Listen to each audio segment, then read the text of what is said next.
Kaixo, ongi etorria, lehenengo ariketan bi datu ditugu. Angelu honen neurria 115 gradu dela eta beste honera 52. Hasiko gara honekin. Angelu honen erpinez aurkako angelua zein da, hau. Eta badakigu erpinez aurkakoak berdinak direla. Orduan, honek ere 115 neurtzen ditu. Badakigu bi hauen artean 180 gradu betetzen ditula. Zergatik betegarriak direlako. Orduan, bien artean 180 baldin badira eta honek 115, egin beharko genuke 180 ken 115. 75 gradu. Orduan, honek ditu 75 gradu. Eta erpinez aurkakoak ere 75. Lau hauek bete ditugu. Bete dezakegu beste baten bat? Bai ez da, hau, zergatik honen korrespondentea delako. Horran, 75 baldin bada, hau ere 75 da. Horran iritsi gera. Orduan, erpinez aurkakoak jarriko ditugu berdinak bezala. Hau 75 da, hau 52 da, eta hiru hauen artean, da buelta erdi bat. Beraz, hiru hauen artean 180 gradu izan behar dituzte. Zenbat goazoen goz? 75 eta 52, 117.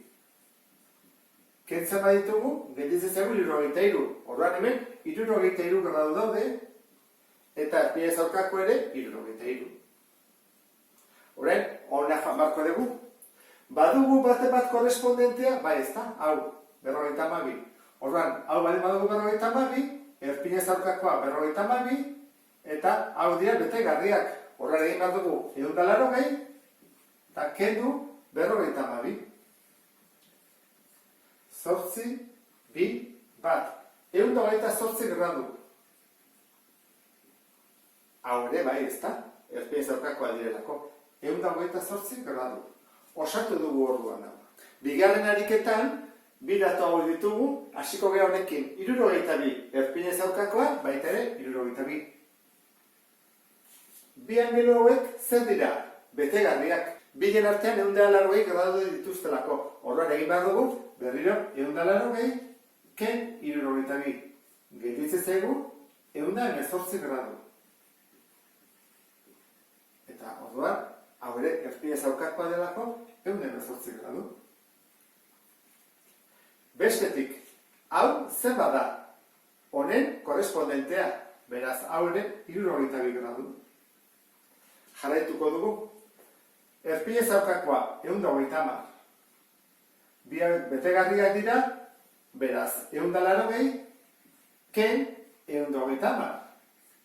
50 gradu.